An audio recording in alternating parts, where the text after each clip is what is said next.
之中最美又梦幻的季节——冬季限定直船五湖。大家好，我是佑真。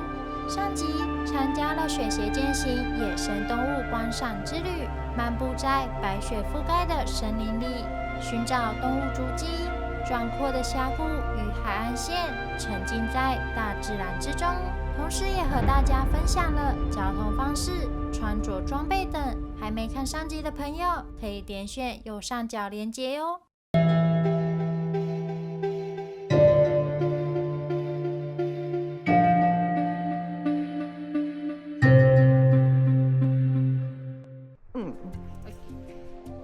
这集我将带你前往世界自然遗产直船国家公园，深入探险冬季限定的直船五湖。在开始之前，别忘了按下订阅，你们的支持是我持续创作的最大动力。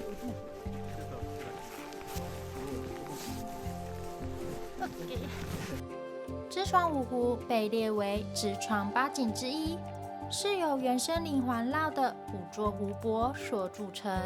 从地图上看，我们会沿着绿色路线徒步绕行一圈，最后回到原点。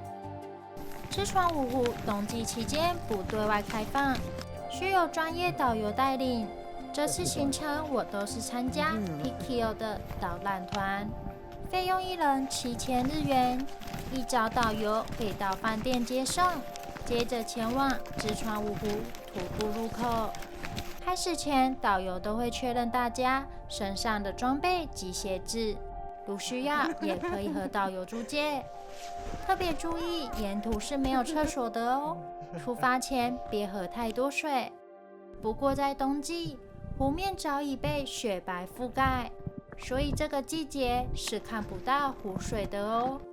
北海道的雪以粉雪闻名，水分含量极低，降下的雪干燥轻盈，非常松软，与其他地方的雪不太一样，所以像是这种雪要做成雪球是非常难的。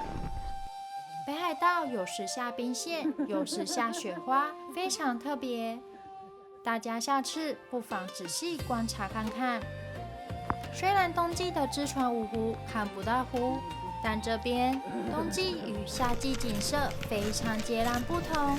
漫步在雪白森林中，走在结冰湖面上，远眺直船连山，同时还可以近距离观赏野生动物生活痕迹，真的是很特别的体验。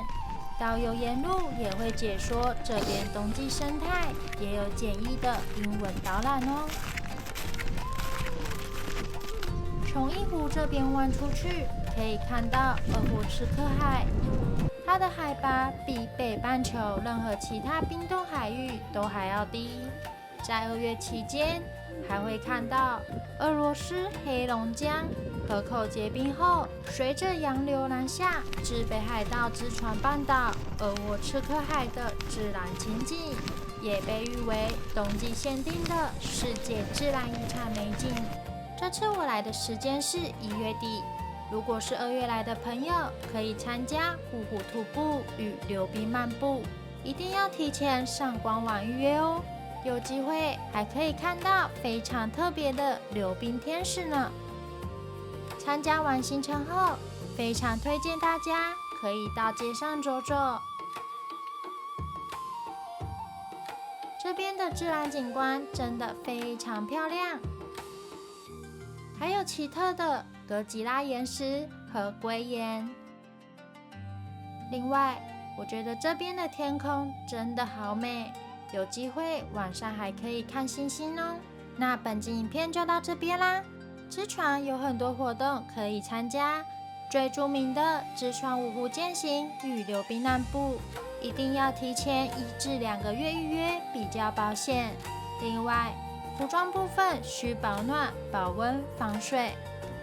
另外，晚餐部分非常推荐大家可以前往乌托罗米奇诺伊基对面的这间 Woodsburger， 这间汉堡真的太让人惊艳啦！但我忘记拍照啦，赶快收藏起来吧，下次去玩时就不会错过咯。下方按订阅支持，那我们下集见啦！